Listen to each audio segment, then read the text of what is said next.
यं ब्रह्मा वरुणेन्द्ररुद्रमरुतस्तुन्वन्ति दिव्यैस्तवैर्वेदैः साङ्गपदक्रमोपनिषदैर्गायन्ति यं सामगाः। ध्यानावस्थिततद्गतेन मनसा पश्यन्ति यं योगिनो यस्यान्तं न विदुः देवाय तस्मै नमः।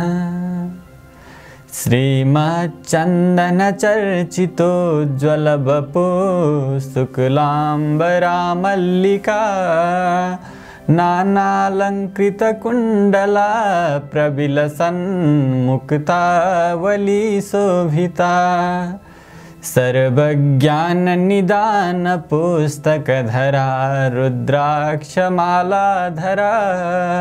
वाग्देवी वदनाम्बुजे वसतु मे त्रैलोक्यमाता चिरम्।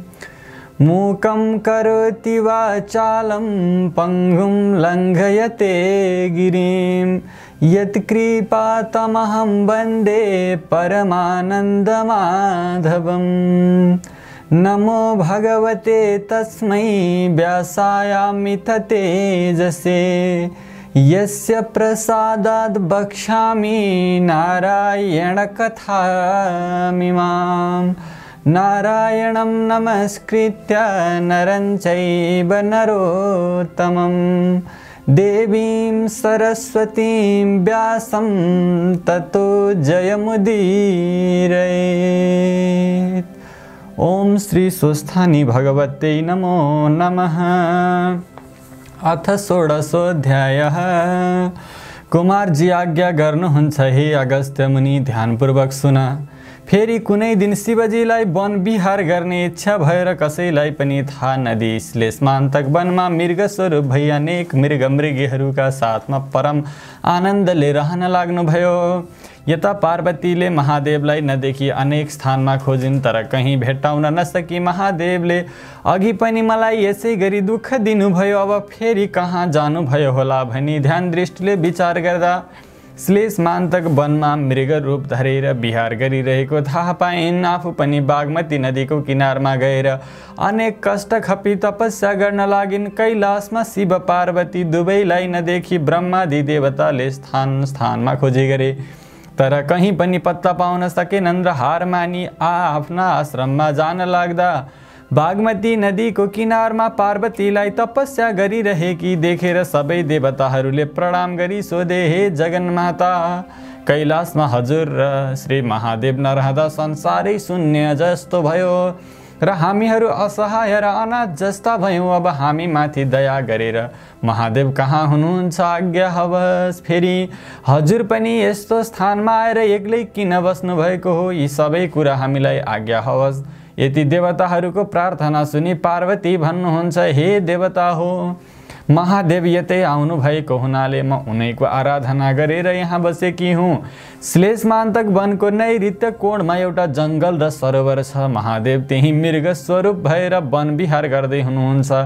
कस्तो मृग भने सुवर्णको जस्तो वर्ण भएको, 3 नेत्र र 1 सिङ भएको मृगहरूको समूहमा सबैभन्दा ठुलो मृग स्वरूप धारण गरेर बस्नु भएको छ। अब तिमीहरू त्यहीँ गएर खोजी गर अनि महादेवको दर्शन पाउनेछौ। पार्वतीको वचन अनुसार देवताहरूले त्यहीँ गई खोजी गरे, तर पाउन सकेनन्। ब्रह्मा विष्णु इन्द्र तीनै देवताले अनेक स्तुति गर्दै खोज्न लागे। उसै बेला अकस्मात लाखौं मृगको एउटा समूह देखे।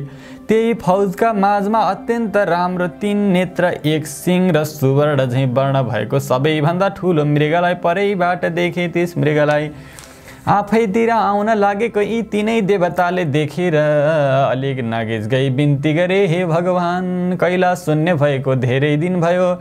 हे दया सागर, हामी त्रिदेव ब्रह्मा विष्णु इन्द्रमाथि दया गरी दर्शन दिनुहोस्। यस्तै अनेक स्तुति गर्दै मृग रूप शिवका नगिचै गए। आफूतिर आउन लागेका देवतालाई देखेर रुद्र मृग उफ्री उफ्री भाग्न लागे। रुद्र मृगको त्यस्तो चाला देखेर विष्णु भगवान भन्नुहुन्छ, हे देवेन्द्र, हामीहरूको प्रार्थनाले महादेव चैतन्य हुने भएनन्। अब हामी 3 व्यक्तिले 3 तर्फबाट घेरा दिएर समातौँ। विष्णुको यस्तो वचन सुनेर हुन्छ भनी 3 देवताले 3तिर घेरा दिएर रुद्र मृगको सिङको जरामा विष्णुले, माझमा ब्रह्माले र टुप्पामा इन्द्रले बलपूर्वक समाते। ती त्रिदेवले समाउन साथ रुद्र मृग अन्तर्ध्यान भए सिङ मात्र त्रिदेवका हातमा रह्यो।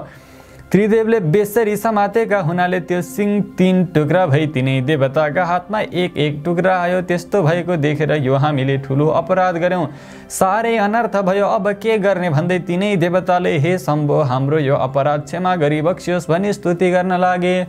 ब्रह्मा विष्णु र इन्द्रले त्यसरी स्तुति गरेको देखेर दयाका सागर महादेव प्रसन्न भई ज्योति स्वरूपको दर्शन दिनुभयो। अनि देवताहरू खुसी भई दण्डवत प्रणाम गर्दा भए। अनि महादेव आज्ञा गर्नुहुन्छ, हे देवता हो तिमीहरूको स्तुतिले म प्रसन्न भए, वर माग। महादेवको त्यस्तो आज्ञा सुनेर ब्रह्मा विष्णु र इन्द्र बिन्ती गर्दछन्, हे प्रभु हजुरको ध्यान कहिल्यै पनि नबिर्सौँ, सदा हाम्रो हृदयमा रहिरहोस्।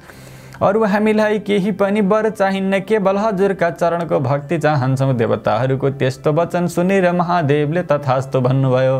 फेरि तीनै देवताले भने, हे ईश्वर यो हजुरको सिङ 3 टुक्रा पारेको हामीहरूको अपराध क्षमा गरी यी सिङका 3 टुक्रा के गर्ने हो आज्ञा होस्। अनि शिवजीले आज्ञा गर्नुभयो, हे देवता हो मेरो सिङ 3 टुक्रा पारेको तिमीहरूलाई कुनै अपराध लाग्दैन र शङ्का मान्नु पर्दैन। बरु इन्द्रका हातको इन्द्रलोकमा, ब्रह्मका हातको मर्त्यमण्डल नेपालको गोकर्ण भन्ने स्थानमा र विष्णुका हातको पातालमा लगेर स्थापना गर्नु। यति शिवजीको आज्ञा सुनि ब्रह्मा विष्णु र इन्द्र तीनै देवताले दण्डवत प्रणाम गरी विदा भएर उपरोक्त तीनै स्थानमा लगी सिंह स्थापना गरेर आफ्ना आश्रममा गए। अनि महादेव सरासर गएर तपस्या गरिरहेकी पार्वतीलाई काखमा लिए त्यहाँबाट अन्तर्धान भएर कैलाश पर्वतमा पुगे। नन्दी भृङ्गी चतुष्ठी योगिनी भूत प्रेत पिशाच प्रमथगण सहित भई परम आनन्द साथ रहनुभयो। हे मुने त्यसपछि नैऋत्य कोणको लङ्कापुरीबाट 10 शिर रावण नित्य गोकर्णमा आएर श्री महादेवका चरणमा दण्डवत गरी नाचगान गरी तपस्या गरेर जान्थ्यो। त्यही क्रमले निकै दिन बितेपछि एक दिन शिवजीले 20 भाङ धतुरो खाई अचेत भइरहेको बेलामा रावण आएर दण्डवत गरी नाचगान र मृदङ्ग बजाई स्तुति गर्न लाग्यो र दिगम्बर शिव प्रसन्न हुनुभयो। अनि हे रावण तेरो तपस्या र सेवाले म प्रसन्न भएँ, वरदान माग, जे मागे पनि दिन्छु, मेरो निम्ति संसारमा अदेय केही पनि छैन। महादेवको यस्तो वचन सुनि रावण भन्दछ, हे ईश्वर हजुरको कृपाले मसँग सबै वस्तु छ, मलाई केही पनि चाहिन्न। रावणको त्यस्तो कुरा सुनि महादेवले फेरि आज्ञा भयो, हे रावण केही 1 थोक नमागी सुख पाउनस्, लौ माग। शिवको त्यस्तो इच्छा बुझी रावणले मनमा नै विचार गर्यो, अब मैले माग्ने कुरा के छ र माग्ने। महादेवका काखमा बसेकी सकल लक्षणयुक्त पार्वती नै माग्दछु। यस्तो निश्चय गरेर बिन्ती चढायो, हे प्रभु मलाई अरू केही पनि चाहिन्न, केवल एउटी पार्वती बक्सनुहोस् भन्यो र महादेवले लौ लैजा भनेर पार्वती जिम्मा लगाइदिनु भयो। रावण पनि जगतमाता पार्वतीलाई पीठमा बोकेर शिवजीसँग बिदा मागी हिँड्यो। यो सबै कुरा वैकुण्ठनाथ विष्णुले थाहा पाई अनर्थ हुन आँट्यो भन्दै तत्काल हावाभन्दा पनि शीघ्र गतिले मोहिनी रूप धारण गरी रावण कहाँ पुगेर भन्नुभयो, हे महाशय तिमी को हौ, कहाँबाट आइरहेका छौ, पीठमा बोकेकी यी सुन्दरी को हुन्, किन बोकेर ल्यायौ र कहाँ लैजाने विचार छ। रावणले भन्यो, हे सुन्दरी लङ्कापुरीको राजा रावण भनेको मै हुँ। मेरो तपस्याले प्रसन्न भई महादेवले मलाई आफ्नी स्त्री पार्वती दिनुभयो र यी तीनै पार्वती हुन्, म यिनलाई बोकेर लङ्कापुरी जाँदैछु। यति रावणको कुरा सुनि मोहिनी भन्न लागिन्, हे वीर रावण के तिमीलाई लाज लाग्दैन, के ती पार्वती हुन्? तिमीलाई छलेर महादेवले मायाद्वारा रचेकी यी स्त्री दिएछन्। तिमी जस्ता राजा र वीर व्यक्तिले यस्ती स्त्री पीठमा बोकेर हिँडेको कसैले देखे भने के भन्लान्, यी पार्वती होइनन्। तिमीलाई महादेवले झुक्क्याएछन्, बरु पार्वती लैजाने इच्छा भएमा तिमीलाई पार्वती पाइने स्थान बताइदिन्छु। सुन, महादेवले आसन गरी राखेको बाघको छालाभित्र साँच्चीकी पार्वती लुकाइ राखेका छन्, त्यही मागेर लैजाऊ। यति भनी अनेक हाउभाउ कटाक्षले छोपी मोहिनी रूप विष्णुले कुरा गर्दा रावणको चित्त बुझ्यो र पार्वतीलाई त्यही छाडेर आफू फेरि कैलाश पुग्यो। यता विष्णुले पार्वतीलाई वैकुण्ठमा लगी पूजा र सत्कार गरेर राख्यो, उता महादेव कुचेष्टा भइरहेकै थिए। त्यसै बेला रावण पुगेर बिन्ती गर्यो, हे ईश्वर हजुरले मलाई छलेर पार्वती भनी मायाले एउटी स्त्री बनाइदिनु भएछ। त्यो कुरा थाहा पाए मैले बाटैमा फालेर आइदिने इच्छा भए हजुरले आसन गरिराखेको बाघको छालाभित्रकी पार्वती दिनुहोस्।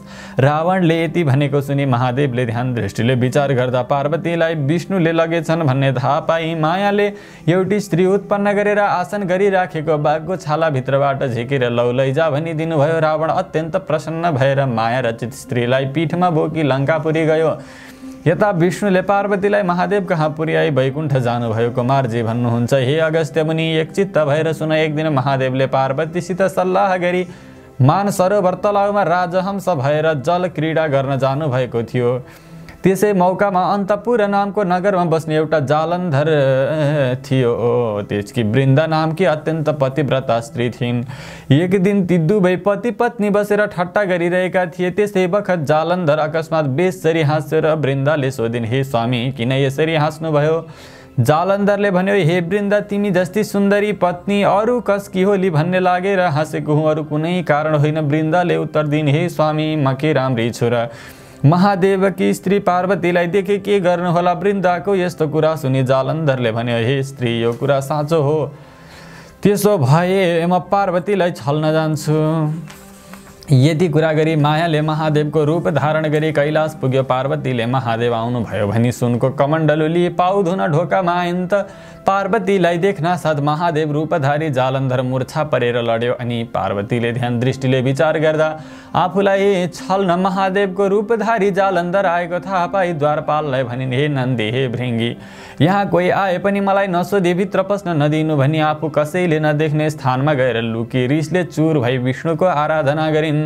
पार्वतीले क्रोधित भएर आराधना गरेको विष्णु भगवानले थाहा पाए गरुडमा चढेर तत्काल कैलाश पर्वतमा पार्वती कहाँ पुग्नुभयो। हे पार्वती, मलाई किन आराधना गरे कि भनी सोध्नुभयो। अनि पार्वती भन्दछिन्, हे विष्णु, महादेव जल क्रीडा गर्न मानसरोवर तलाउमा राजहंस भई आनन्द मनाउँदै हुनुहुन्छ। यही मौकामा मलाई छल्न महादेवको रूप धारण गरी पापिष्ट जालन्धर आयो र मैले थाहा नपाई महादेव नै पाल्नुभयो भने पाउ धुन बाहिर ढोकामा जाँदा मलाई देख्नासाथ मूर्छा परि भूमिमा ढलेको देख्दा महादेव भए मलाई देख्नासाथ मूर्छित हुनु पर्दैन थियो। यो कुन पापी मलाई छल्न आयो होला भनी ध्यान दृष्टिले विचार गर्दा जालन्धर रहेछ भन्ने जानी द्वारपाललाई यहाँ कोही आए पनि भित्र नपठाउनु भन्ने आदेश दिएर यहाँ आई तपाईँको आराधना गरेकी हुँ। अब जे गर्नुपर्ने हो तत्काल गर्नुहोस्। यति पार्वतीको वचन सुनि विष्णु भगवान भन्नुहुन्छ, हे पार्वती माता, पापिष्ट जालन्धरले तपाईँलाई दगा गर्न माया रूप धारण गरेर आएपछि म गएर त्यसकी पतिव्रता स्त्री वृन्दाको सत्य डगाएर आउँछु, यसमा कुनै शङ्का छैन। म पहिले मानसरोवर गएर महादेवलाई यहाँ पठाइदिन्छु। यति भनेर पार्वतीसित विदा भई ठुलो बेगले मानसरोवरतिर जाँदा भए। जय जय श्री स्कन्द पुराणे केदार खण्डे माघ महात्म्ये कुमार अगस्त्य संवादे श्री स्वस्थानी परमेश्वर्या व्रत कथायां विष्णु मानस सरोवर गमनम नाम षोडशोऽध्याय। हरे नमः। ओम श्री स्वस्थानी भगवते नमो नमः। उपनयतु मंगलं वः सकल जगन मंगलालय श्रीमान दिनकर किरण निबोधित नवनलिन दल निभेक्षणः कृष्णः। काले वर्षतु पर्जन्य पृथिवी सस्यशालिनी देशोऽयं क्षोभरहितो ब्राह्मणा सन्तु निर्भया। अपुत्राः पुत्रिणः सन्तु पुत्रिणः सन्तु पौत्रिणः निर्धना सदना सन्तु जीवन्तु शरदां शतम्। तत्रैव गंगा यमुना च तत्र गोदावरी सिन्धु सरस्वती च तीर्थानि सर्वाणि वसन्ति तत्र यत्र च्युतोद्धार कथा प्रसंग।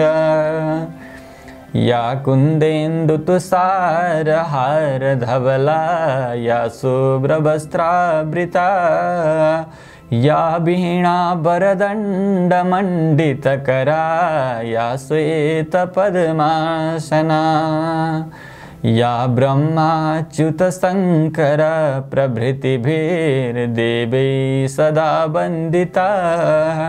सा मां पातु सरस्वती भगवती निःशेषजाड्यापः कायेन वाचा मनसेन्द्रियैर्वा बुद्ध्यात्मना वा प्रकृति स्वभावात् करोमि यद्यत् सकलं परस्मै नारायणायेति समर्पयेत्। ओम श्री स्वस्थानी भगवते नमो नमः।